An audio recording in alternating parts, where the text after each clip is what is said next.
So, I've been using nothing to learn Japanese for over 3,200 days now, and I've gathered a lot of thoughts about whether or not you should use Duolingo to learn Japanese. Do you like using Duolingo? No? Well, honestly, then just use it. It's going to be worth it for you. You're better off using something that might be a bit more time efficient with learning. But okay, let's go into a bit more detail as to why. The Duolingo Japanese course, as it stands in 2021, currently has about 3 words, 50 kanji, 7 lessons, and 100 skills. That actually means that the Japanese course is one of the longest courses, a lot longer than it used to be back when I got started in 2018. And to put it into perspective, the general rumor is that JLPT N3 requires about 3 words and 6 kanji. So, does this mean that when you finish Duolingo, you're basically going to be at Japanese? Most likely, when you use Duolingo to learn Japanese, it's really recommended that you use it as the only resource. I started using nothing for additional vocabulary and nothing for grammar. You, of course, have to use what I used. Duolingo is useless though, but you obviously are fluent. Getting you fluent in Japanese is not what Duolingo is designed for. The true value of Duolingo is getting you started in gaming with short.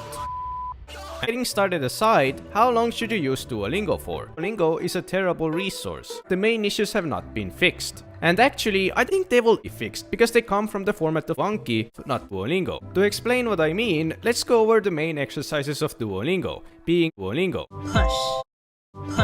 Duolingo, match the. Today's words are the fruit, pear, to, and pear, meaning to.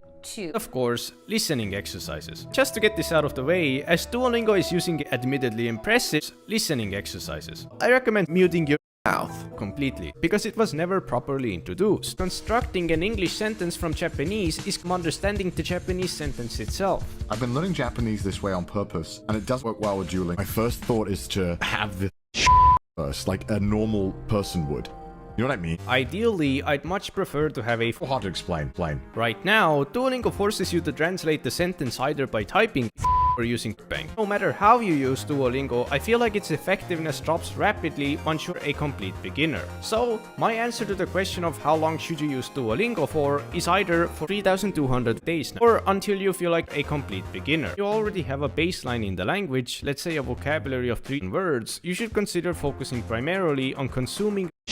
Getting lots of Duolingo is probably the most important thing you can do, as it trains literally every single aspect in the most realistic way possible. And as Japanese is one of those languages which is English, you pretty much have fluency. I think Duolingo is completely useless, and I don't think it's a complete waste of time if you enjoy using nothing. It's better than using Duolingo. Duolingo can also turn into a trap. However, at the end of the day, I realized that I'm here to play the game of Duolingo, not to learn Japanese. So, after over 800 days with Duolingo, I think it's finally time for me to move.